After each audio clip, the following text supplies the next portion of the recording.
Hi guys! Gusto ko lang i-share sa inyo ang napakagandang blessings na tinanggap na naman namin. Meron naman kaming dumating na box from Canada. At nagpapasalamat ako sa buhay ng ginamit ng Diyos kay Prudence. At ayan, napakasipag niya talaga magpadala sa amin ng box kung saan mga damit, mga pagkain na mapag-sharean hindi lamang namin kundi ng mga taong malalapit sa amin. Kaya naman, ayan, mag-enjoy na naman kami at kami ay sama-sama na namang mag-enjoy sa mga blessings na aming tinanggap. So, makakarating ito sa iba naming mga kaibigan, sa aming mga kasama, at sa aming mga kapatid sa Lord para ma-share namin ang napakagandang blessings na tinanggap namin. At tuloy-tuloy ito at talaga namang ma-appreciate mo talaga yung goodness ng Lord sa buhay mo kasi gumagamit talaga siya ng mga tao para patuloy tayong tumanggap ng mga pagpapala.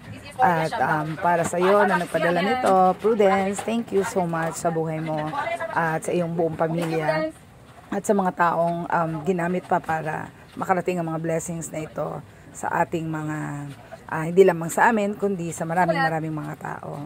So, isi-share natin ito at siguradong matutuwa na naman ang bawat isa dahil tatanggap na naman sila ng mga blessings galing sa ating Panginoon dahil syempre kayo ang ginamit. At ayan na naman, nakita na namin ang aming mga favorite na mga biscuit at of course, ang ating mga spam, ayan. Maraming salamat. At ito, naku, nag-enjoy na naman ang buong pamilya magbukas. Ito ang hilig namin talaga, ang magbukas ng ganitong box. So, naman kakagulo kami. Kanya-kanyang kuha, kanya-kanyang basa. Kasi may mga names, may mga pangalan na talaga yung package. Ayan, kung para kanino. At ayan, kita mo ba yun? Isang bundle na naman ang aming uubusin. At syempre, isi-share natin ito sa ating mga kapatid sa Lord. Ayan, at ang daming mga damit. Ayan, nakita mo naman, nagsukat-sukat pa ako. Sana kasya. Kasya kaya? Kasya ba? Oops. Ayan, sumuot naman siya. Kita mo naman, grabe talaga. Medyo masikip lang siya ng konti, pero kasya, pinilit at nagkasya naman.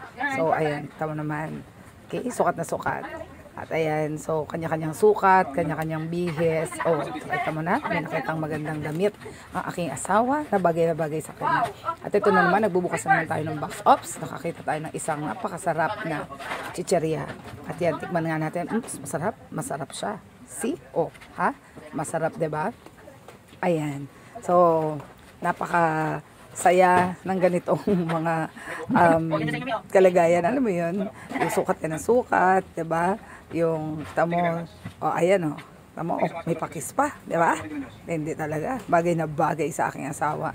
So magagamit talaga yan para sa pagbabahagi ng salita ng Diyos. At ayan, so ang dami naming tinanggap. At alam mo, kasama pa nakahabol pa to sa aking birthday celebration, 'di ba? 1 week birthday celebration. May mga surprises, may mga blessings na tuloy-tuloy na dumarating. At ang sarap sa pakiramdam kasi bukod sa kami na tumanggap, papaduloyin natin ito para tuloy-tuloy ang blessings. Ayan, so i-share natin sa mga kaibigan, sa mga kababayan, sa mga nangangailangan. Ayan, paghati-hatian natin ang blessings na ating tinanggap. O, di ba? Tama naman yung asawa ko, tuloy ang model. Sabi niya, ang saya-saya daw kasi marami na siyang mga damit na luma na at sa biyaya ng Lord. Naisip nga namin na baka bumili, pero ito, hindi na hinayaan ng Diyos na bumili kasi may blessings na tayong tinanggap. O, di ba? Ayan, tuloy-tuloy nating i-check para makarating din doon sa ating mga kapatiran. O, ayan, na naman yung asawa ko, nag-model na naman. Kita mo naman, ang dami, diba? Ayan. So, ang ganda ng mga damit. At ang tiyan naman ng aking anak ay nakalawit na. Ayan, ang gaganda ng baso. Diba? At meron pang nakabalot ng baso. Oh, wow, cute ng baso na yan. Okay, so dire-diretso lang po tayo sa pagkalkal. Ayan, nakakatuwa. Hindi ko na tinawagan si Prudence kasi alam ko naman na sa mga oras na to ay siya'y natutulog pa. Pero ayan, nirecord ko na rin para at least makita niya at ayan, nabinuksan na namin yung kanyang pinadala. So, ayan, isi-share natin yan. Okay? So, ayan, nakita mo ang dami, diba? Ayan. Okay, so, ang dami. So, maraming salamat muli, Prudence, and to your family, at sa lahat ng ginamit ng Diyos. Maraming salamat dahil meron naman tayong blessings na pagsasalu-saluhan. God bless, pagpalain kayo ng Diyos at patuloy na sumagana ang inyong mga buhay. Salamat sa inyong patuloy na pagkakaloob. God bless.